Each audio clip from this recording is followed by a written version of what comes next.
आज नहीं, फौजी क़यादत के खिलाफ बगावत की कोशिश थी। ये 9 मई पर मुआफ़ी नहीं मांगेंगे तो रोना धोना जारी रहेगा। पीटीआई को अपने अस्करी विंग से दूरी इख्तियार करनी चाहिए। बिलावल भुट्टो का कौमी असम्बली में इजहार ख्याल, बोले इनका लीडर रो रहा है कि मुझे जेल से बाहर निकालो। ओपोजिशन लीडर अपनी तकरीर में चेयरमैन पीटीआई और साथियों का रोना रोते हैं। कायदे हिज़्ब इख्तिलाफ की जिम्मेदारी है कि वो हुकूमत की गलतियों की निशानदेही करें। बजट में ओपोजिशन का इनपुट शामिल होना चाहिए। मजीद कहा कि सदर जरदारी ने अपने खिताब में डायलॉग की बात की, जाती मुफाद और अपने केसेस की बात नहीं की। ओपोजिशन की तनख्वाह तब हलाल होगी जब वो अपनी जिम्मेदारी अदा करेंगे। बजट में ओपोजिशन का इनपुट शामिल होना चाहिए। बिलावल भुट्टो की तकरीर के दौरान ओपोजिशन अरकान की नारेबाजी। बिलावल भुट्टो को कल असेंबली फ्लोर पर जवाब देंगे। जमहूरियत चलनी चाहिए, पार्लिमान में बात होनी चाहिए। चेयरमैन पीटीआई बैरिस्टर गौहर की पार्लियामेंट के बाहर गुफ्तगू, बोले बिलावल भुट्टो ने जो अल्फाज इस्तेमाल किए उसकी मजम्मत करते हैं। ख्वाजा आसिफ ने भी ऐवान की कार्रवाई ख़राब करने की कोशिश की। मजीद कहा बैरून मुल्क प्रॉपर्टी खरीदने की कानून में मुमानियत नहीं, प्रॉपर्टी खरीद कर डिक्लेयर न करने पर कार्रवाई हो सकती है। पाकिस्तानी अपने मुल्क में सरमायाकारी करना चाहते हैं लेकिन यहाँ वो माहौल ही नहीं। भारत के शहरी अपने मुल्क में ज़्यादा सरमायाकारी कर रहे हैं। पाकिस्तान में कारोबार में आसानी, ज़मीनों और कब्जे और सरकारी इदारे हिरासा ना करें तो इन्वेस्टमेंट आ सकती है।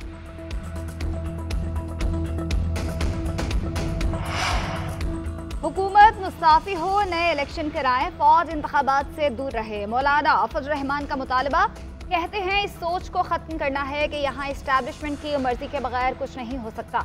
ये नहीं हो सकता कि इस्टेब्लिशमेंट मुलाजिम भी हो और हाकिम भी। अगर अवाम नहीं उठे तो हम मुसलसल गुलामी की जानिब बढ़ते रहेंगे।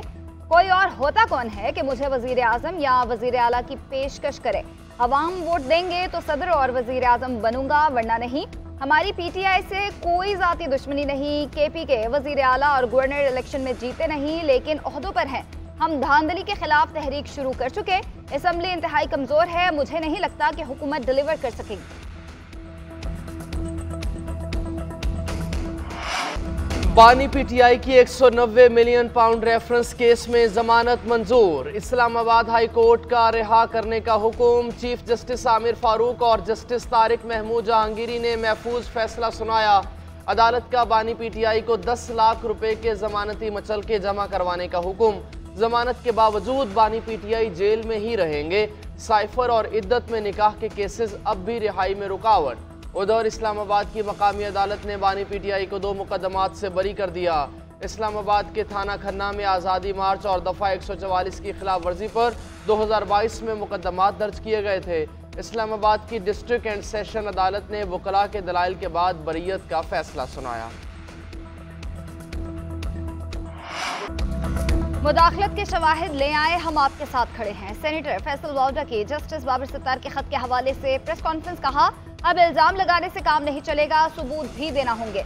बार बार इंटेलिजेंस इदारों का नाम लिया जा रहा है। अब अगर कोई पगड़ी उछालेगा तो पगड़ी का हम फुटबॉल बनाएंगे। अगर इदारों में कहीं दखल अंदाजी है तो सबूत दें। कानून बनाने वाले दोहरी शहरियत नहीं रख सकते तो जज कैसे रख सकते हैं? जजिस को शफाफ होना चाहिए और इल्जामात से दूर होना चाहिए। सरहदों पर खून देने वालों की वजह से हम महफूज हैं। उम्मीद करता हूं कि मेरे खत का जवाब जल्द आएगा और हम लेकर रहेंगे।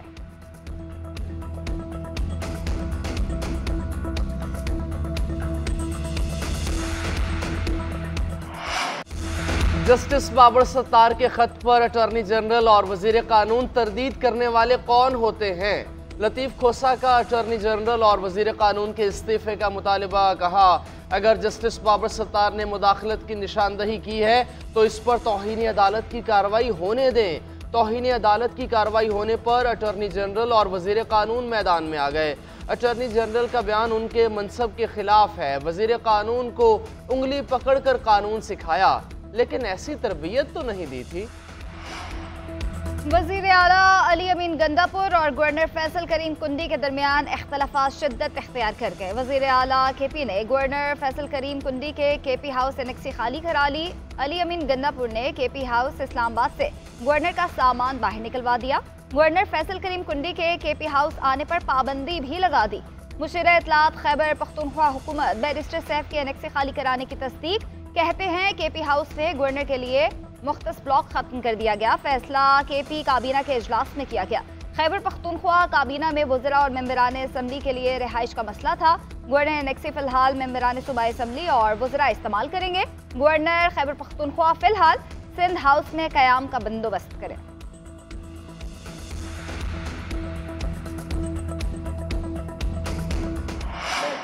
KP हाउस में दाखिले पर कोई पाबंदी नहीं लगा सकता। आर्टिकल 121 और 122 में सबके इख्तियारात वाज़े हैं।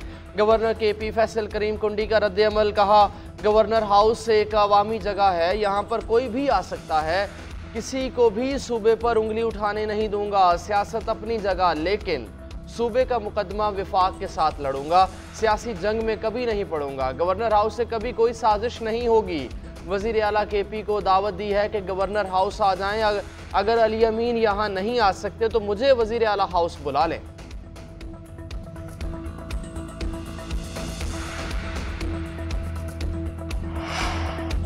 गवर्नर खैबर पख्तूनख्वा पर KP हाउस दाखिले पर पाबंदी काबीना के फैसले के मुताबिक लगाए गए। वज़ीर आला खैबर पख्तूनख्वा अली अमीन गंदापुर के भाई और मेंबर कौमी असम्बली फैसल अमीन गंदापुर का रद्द-ए-अमल कहते हैं, हुकूमती असासों से मुतालिक काबीना ही फैसले करती है।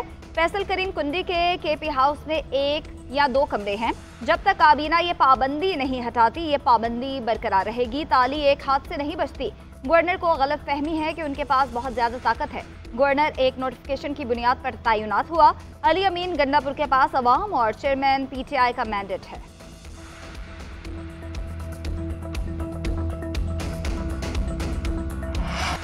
IMF के साथ तय अहदाफ पूरे नहीं हो सके। पावर सेक्टर गर्दिशी कर्जे में 150 अरब रुपए का इजाफा हो गया। वजारत तवानाई के जराये के मुताबिक रवा माली साल के अख्ताम तक पावर सेक्टर का गर्दिशी कर्जा 2500 अरब रुपए तक पहुंचने का खदशा है। IMF का गर्दिशी कर्जा कंट्रोल ना होने के बायस सख्त तशवीश का इजहार। रवा माली साल के अख्ताम तक शराइत के मुताबिक पावर सेक्टर का गर्दिशी कर्जा 2310 अरब पर कंट्रोल करना था। 150 अरब रुपए से जायद का गर्दिशी कर्जा रवा माली साल के दौरान बढ़ेगा। गैस सेक्टर गर्दिशी कर्जा कंट्रोल करने के लिए टैरिफ बेसिंग बरवक्त करने की यकीन दहानी। IMF ने वजारत तवानाई से गर्दिशी कर्जे में इजाफा रोकने के लिए तजवीज़ के साथ प्लान मांग लिया।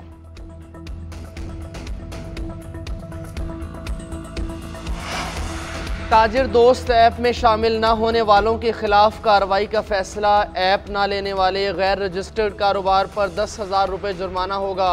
गैर रजिस्टर्ड कारोबार के खिलाफ इनकम टैक्स ऑर्डिनेंस सेक्शन 182 के तहत कार्रवाई होगी। IMF की नॉन फाइलर्स के बैंकों से कैश निकलवाने पर मजीद टैक्स लगाने की तजवीज़। नॉन फाइलर्स के बैंक से 50,000 रुपये से ज़ायद निकलवाने पर 0.6% एडवांस टैक्स पहले ही से आयद है। आइंदा बजट में नॉन फाइलर्स के कैश निकालने पर टैक्स की शर्रा 0.9% करने की तजवीज़। आइंदा बजट में गैर ज़रूरी और लग्जरी अशिया की इम्पोर्ट पर टैक्स बढ़ाने की तजवीज़। बजट में 1300 cc से ज़ायद की इम्पोर्ट गाड़ियों पर मज़ीद टैक्स बढ़ने का इम्कान। गैर ज़रूरी और लग्जरी आइटम्स पर भी ड्यूटी बढ़ाए जाने का इम्कान है। मुल्क में सरमायाकारी के लिए आइन और कानून की बालादस्ती होनी चाहिए। अपोजिशन लीडर उमर अयूब की कौमी असम्बली के बाहर मीडिया से गुफ्तगू। बोले, मुल्क में अमन व अमान, कानून और आइन की बालादस्ती होगी तो सरमायाकारी होगी। वज़ीर दाखिला और बड़े बड़े लोग बैरून मुल्क क्यों सरमायाकारी कर रहे हैं? क्या वज़ीर दाखिला और इन लोगों को पाकिस्तान पर एतमाद नहीं?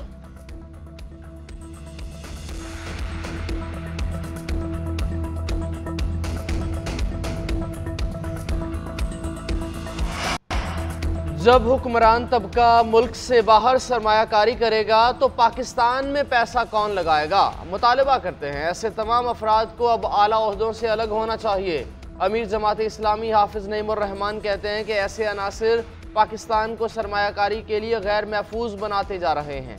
हुक्मरानी यहाँ पर, सरमायाकारी वहाँ, ये नहीं चलेगा। क्या सियासतदान, फौजी, जर्नैल और ब्यूरोक्रेट्स कौम को ये बताएंगे कि ये दौलत कहाँ से कमाई, दौलत किस तरह बाहर भेजी? कौम को जवाब चाहिए। मनी ट्रेल सामने लाई जाए। दुबई लीक्स में 2 खानदानों समेत ब्यूरोक्रेट्स के नाम हैं। हम पैनामा केस को मंतकी अंजाम तक नहीं पहुंचा सके, दुबई लीक्स को पहुंचना चाहिए। फवाद चौधरी की मीडिया से गुफ्तगू। बोले, नवाज शरीफ और आसिफ अली जरदारी की फैमिली ने कभी पाकिस्तान को मायूस नहीं किया। जब भी कोई मालियाती स्कैंडल सामने आया, इनके नाम जरूर शामिल होते हैं। हुकूमत IMF के 1 अरब के लिए मिन्नतें कर रही है। दुबई में 12 अरब डॉलर्स मौजूद हैं। मुआफी की बजाय ग्रैंड डायलॉग होना चाहिए। मामलात आपस में बैठकर हल होने चाहिए।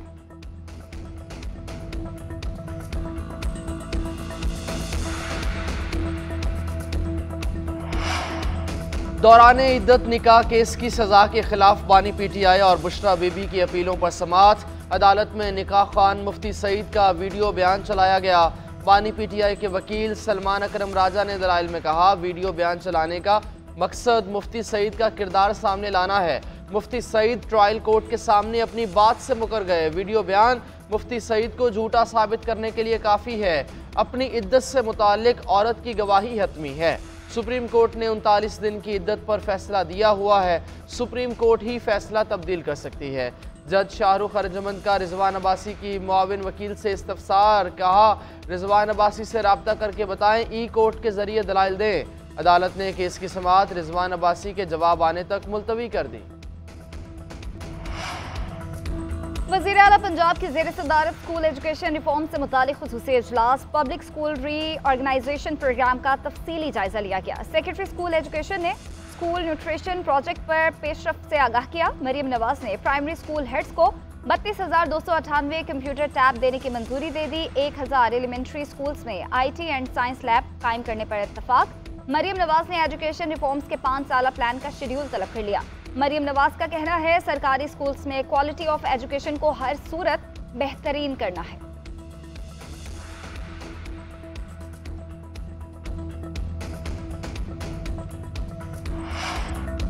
महंगी बिजली के सबब शमसी तवानाई के इस्तेमाल में इजाफा। शहरियों की कसीर तादाद सोलर एनर्जी पर मुंतकिल हो गए। सेंट्रल पावर परचेजिंग एजेंसी ने नेपरा को आगाह कर दिया।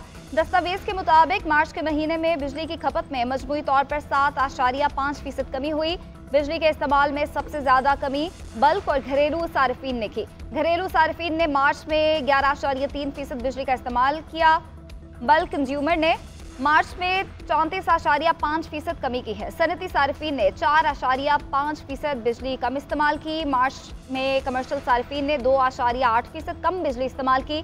बिजली की खपत में कमी पर एक मुस्तनद। अमेरिका और पाकिस्तान दरपेश खतरात के खिलाफ सलाहियतें बढ़ाने पर यकीन रखते हैं। पाकिस्तान और अमेरिका का दहशतगर्दी के खिलाफ ताउन बढ़ाने पर इत्तफाक हुआ।